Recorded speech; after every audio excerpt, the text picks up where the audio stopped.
नमस्कार दोस्तों।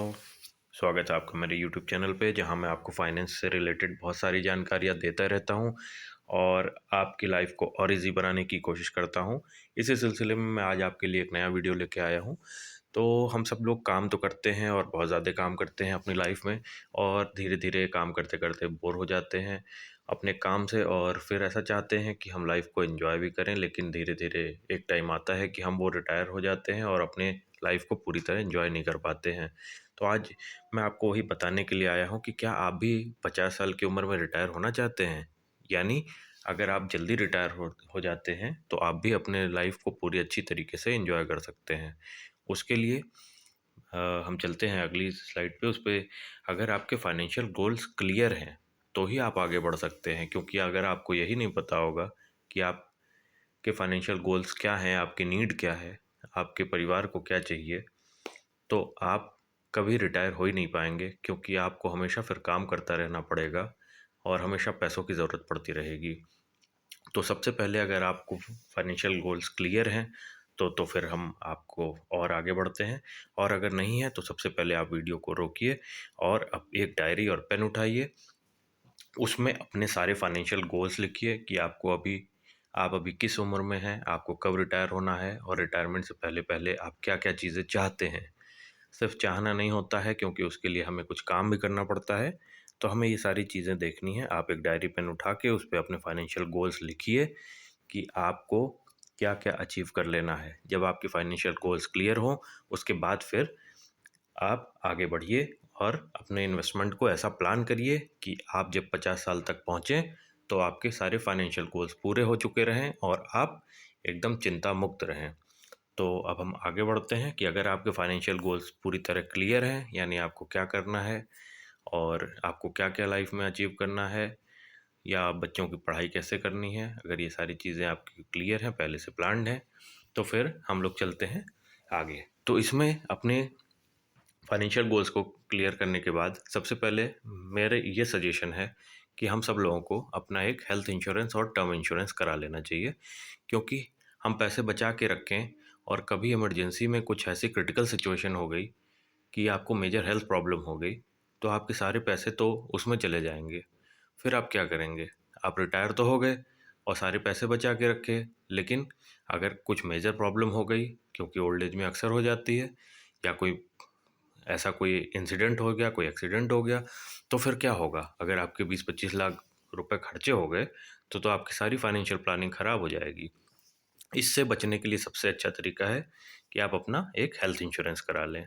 उससे क्या होगा कि कभी कोई क्रिटिकल सिचुएशन आएगी तो वो हेल्थ इंश्योरेंस आपको पूरा बेनिफिट देगा और पूरा बैकअप देगा, जिससे आपके बचे हुए पैसे खराब नहीं होंगे।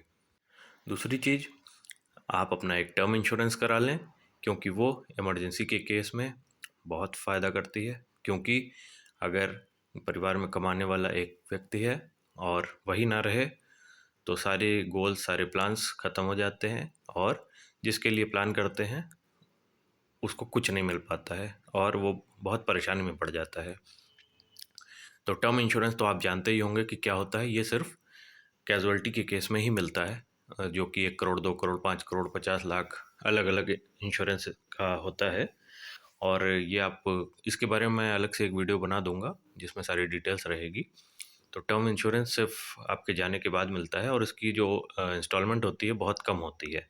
यानी अगर आप 1 करोड़ का इंश्योरेंस ले रहे हैं अपना टर्म का, तो उसकी अगर आपकी उम्र कम है तो उसकी प्रीमियम लगभग यही 1200-1500 रुपये महीने की आती है।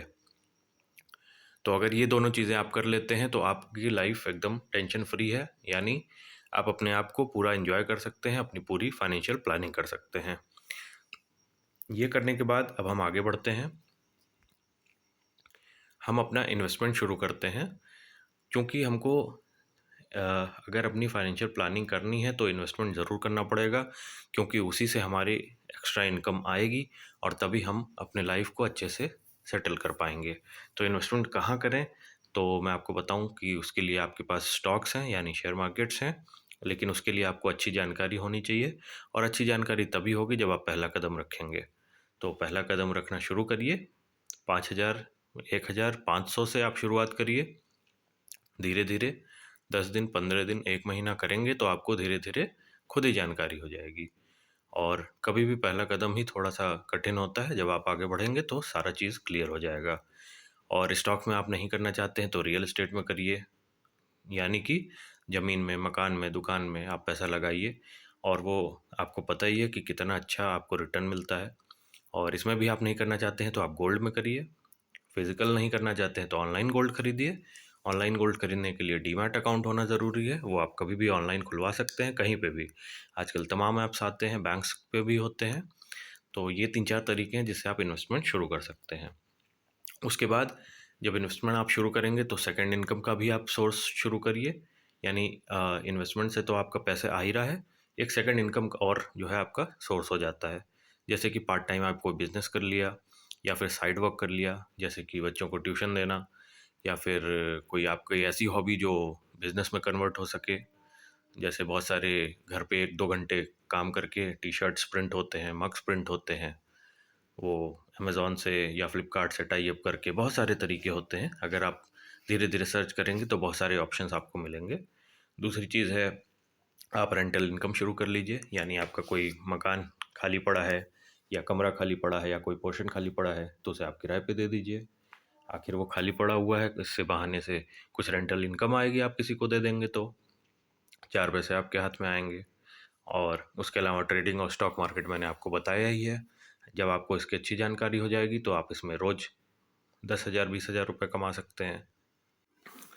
तो सेकंड इनकम जब आपकी शुरू हो जाएगी तो आपकी फाइनेंशियल स्थिति अच्छे से धीरे-धीरे सुधरने लगेगी और आप अपने गोल्स के करीब पहुंच जाएंगे। और ये बहुत से सारे ऐसे मेथड्स हैं जिससे आप अपनी सेकंड इनकम शुरू कर सकते हैं, इन्वेस्टमेंट शुरू कर सकते हैं। इसके लिए मैं डिटेल एक वीडियो लेके आऊँगा। मैं सिर्फ एक छोटा सा आपको जानकारी ये देना चाह रहा था कि अगर आप जल्दी रिटायर होना चाहते हैं तो आपको जल्दी प्लान करना पड़ेगा, क्योंकि आप 50 साल में जाके 10 साल का रिटायरमेंट प्लान नहीं कर सकते हैं। आपको 30 साल में ही करना पड़ेगा या 35 में ही करना पड़ेगा, नहीं तो धीरे धीरे बहुत देर होगी। तो ऐसी और जानकारियों के लिए आप मेरा चैनल लाइक और सब्सक्राइब करिए। मैं धीरे धीरे आपके लिए नई नई इन्फॉर्मेशन ले आता रहूँगा। थैंक यू दोस्तों।